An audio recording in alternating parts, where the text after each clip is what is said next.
Hi, it's Connecticut personal injury attorney Ryan McKean here, and I'm here to talk to you today about hit and run accidents and why they happen, why we see them happening. Now, if you or a loved one has been hit by a car and then that person drove off, my heart goes out to you. That's just an awful, awful situation to be dealing with. Not only did somebody do you wrong, but then they left you there. For whatever may happen to you or your loved one. It's awful.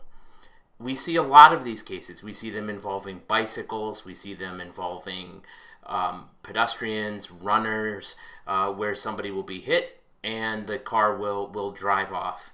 And oftentimes we ask why. We get involved in these cases. We work with police to try to ascertain who may have done this.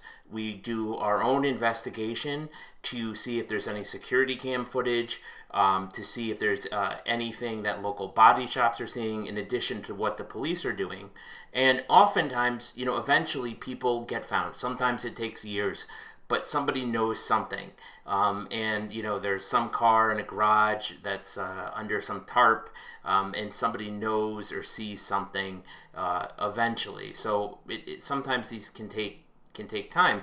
But what we find, when this happens, in our opinion, it happens for a few reasons. One is that the person was drunk, and that by driving off, they can claim that they weren't drunk because there's no field sobriety, there's no BAC that's been taken, and it's better for them. They make the calculation that it's okay for you or your loved one to lay on the side of the road, but it's better for them because they're not going to get charged with a DUI, potential fatality, potentially face years and years in prison. They would rather take that chance for themselves. Other times what we see is that people, they don't have insurance. They're operating a vehicle without insurance, which is a big problem. And they drive off because they worry that maybe that they are going to be sued and lose everything, and they make that calculus that their livelihood or whatever they have is worth more than you or your loved one's life.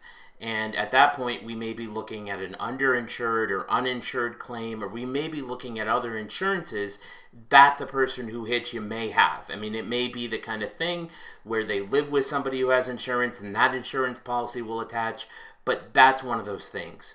Another thing that we see is that somebody's scared of losing their license. Maybe they have a lot of points on their license and they hope to get away with it because they know the next traffic incident that they have is going to be it.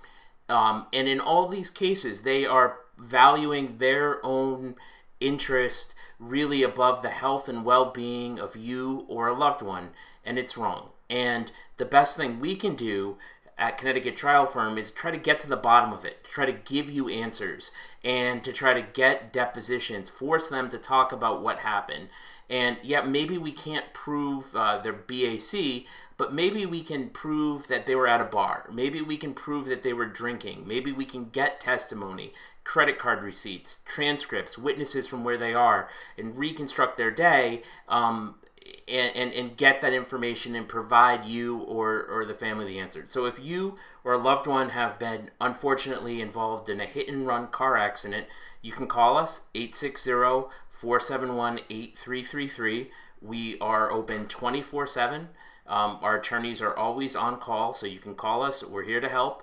And if you found this video useful, we've got a bunch more on YouTube.